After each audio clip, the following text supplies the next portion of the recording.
Indian stock market, US stock market.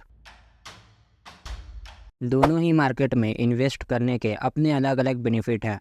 जहां Indian economy काफ़ी तेज़ी से ग्रो हो रही है, जीडीपी $4 ट्रिलियन पर पहुंच गई है, निफ्टी 50 अपने ऑल टाइम हाई पर है, इन्वेस्टर की तादाद बढ़ रही है, काफ़ी सारे फॉरेन इन्वेस्टर इंडिया में अपना पैसा इन्वेस्ट कर रहे हैं। वहीं दूसरी तरफ यूएसए ऑलरेडी एक डेवलप कंट्री है। न्यूयॉर्क स्टॉक एक्सचेंज, जिसे the home of foreign investor कहा जाता है, दुनिया का सबसे लार्जेस्ट स्टॉक एक्सचेंज है। एप्पल, गूगल, माइक्रोसॉफ्ट, एनवीडिया, ये सारी कंपनी का market cap trillions of dollar में है। इतनी बड़ी कंपनी में हम अपना पैसा इन्वेस्ट कर सकते हैं अगर हम यूएस मार्केट में इन्वेस्ट करते हैं। तो आज के इस वीडियो में हम यूएस मार्केट और इंडियन मार्केट में इन्वेस्ट करने के बेनिफिट को समझने वाले हैं।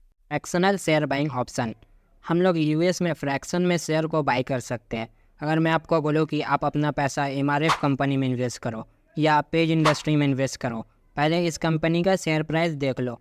एमआरएफ का एक शेयर का प्राइस 1,25,000 रुपये और पेज इंडस्ट्री का एक शेयर का प्राइस 40,000 रुपये। तो क्या एक middle class person in company का एक भी शेयर खरीद सकता है? नहीं।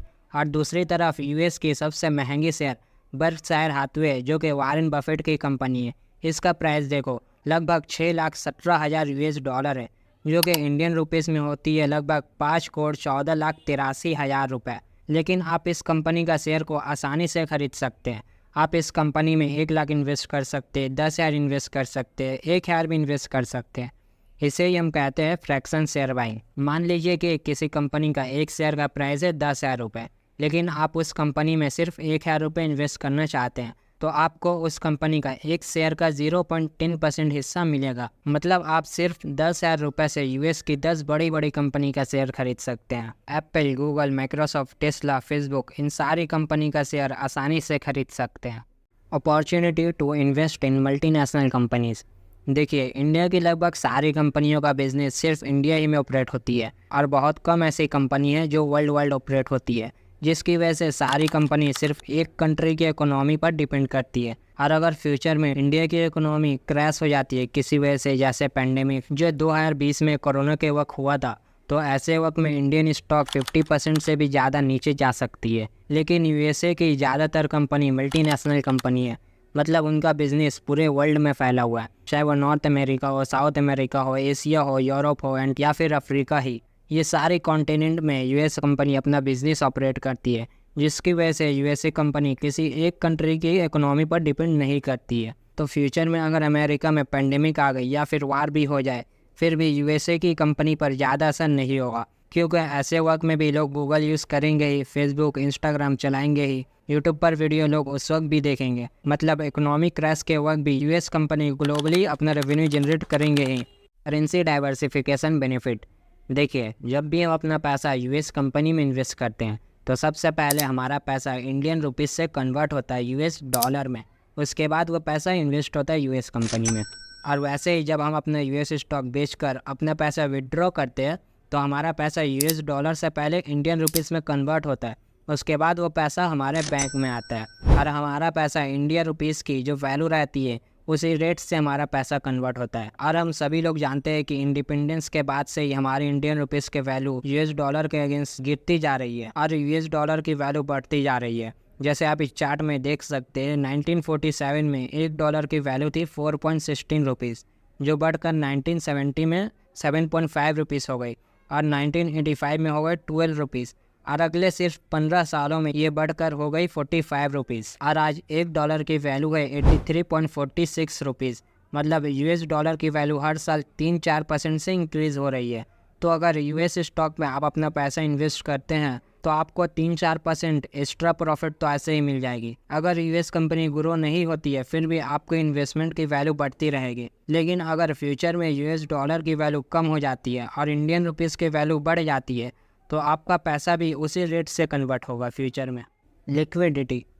लिक्विडिटी मतलब जब किसी स्टॉक के बायर और सेलर बहुत ज़्यादा होते हैं, तो हम उस स्टॉक को आसानी से कभी भी खरीद सकते हैं, बेच सकते हैं बिना किसी परेशानी के, तो उसे हम लिक्विडिटी कहते हैं। यूएस की टोटल 55% पॉपुलेशन स्टॉक मार्केट में इन्वेस्ट करते हैं, जबकि इंडिया के सिर्फ 10% लोग ही स्टॉक मार्केट में इन्वेस्ट करते हैं। इसमें से भी सिर्फ 3% लोग ही ऐसे हैं जो एक्टिवली इन्वेस्ट करते हैं।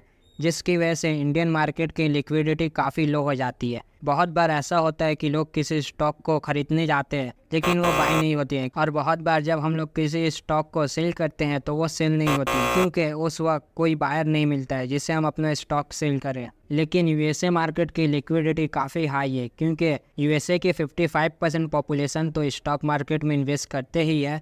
इसके अलावा ग्लोबली भी बहुत सारे फॉरेन इन्वेस्टर, फॉरेन इंस्टीट्यूशन है जो अपना पैसा यूएसए के स्टॉक मार्केट में इन्वेस्ट करते हैं, जिसकी वजह से यूएस मार्केट की लिक्विडिटी काफ़ी हाई हो जाती है, जिसकी वजह से वहाँ के लोग बहुत आसानी से किसी भी स्टॉक को बाय और सेल करते हैं बिना किसी परेशानी के। याद रखिए, बायर और सेलर जितने ज़्यादा होंगे लिक्विडिटी उतनी हाई होगी, और बायर और सेलर जितने कम होंगे लिक्विडिटी उतनी लो होगी। Technology advancement. इंडिया टेक्नोलॉजी में काफ़ी तेज़ी से ग्रो हो रही है। टीसीएस, इन्फोसिस, विप्रो, ये सारी कंपनी जेन एआई पर काफ़ी ज़्यादा फोकस कर रही है, और फिनटेक इंडस्ट्री में तो इंडिया टॉप 3 पर आ गई है। और दूसरी तरफ the USA is the home of tech hub. Google, Meta, Apple, Microsoft, Nvidia, ये सारी कंपनी ने टेक इंडस्ट्री को डिस्टर्ब कर दिया है। ये सारी company artificial intelligence, cyber security, blockchain पर सबसे ज़्यादा फोकस कर रही है। चैट जीपीटी के आने के बाद गूगल, माइक्रोसॉफ्ट, मेटा ने भी अपना चैटबॉट लॉन्च कर दिया है। गूगल ने अपना चैटबॉट जेमिनी के नाम से लॉन्च किया है, माइक्रोसॉफ्ट ने बिंग कैपिलोट एआई लॉन्च किया है, और मेटा ने भी एलएमए के साथ मिलकर अपने चैटबॉट मेटा एआई को लॉन्च कर दिया है। और ये सारे चैटबॉट काफ़ी ज़्यादा एडवांस है, जैसे टेक्स्ट से इमेज जनरेट करना, कोड लिखना, कॉम्प्लेक्स क्वेश्चन का आंसर देना, क्रिएटिव आइडिया जनरेट करना, और भी बहुत काम ऐसे है जो ये चैटबॉट आसानी से कर सकती है। Tax and charges.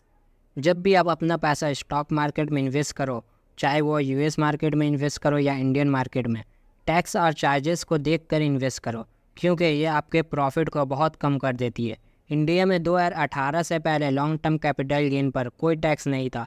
आप पूरा पैसा रख सकते थे, लेकिन 1 अप्रैल 2018 के बाद से इस पर भी 10% का टैक्स लगा दिया गया, जिसके बाद आपको अपना लॉन्ग टर्म प्रॉफिट का 10% गवर्नमेंट को देना होता है अगर आपका प्रॉफिट 1 लाख से ज़्यादा होता है तो, और शॉर्ट टर्म कैपिटल गेन पर 15% का टैक्स देना होगा। इसके अलावा और भी बहुत से चार्जेस है, जैसे स्टैम्प ड्यूटी, एसटीटी से चार्जेस।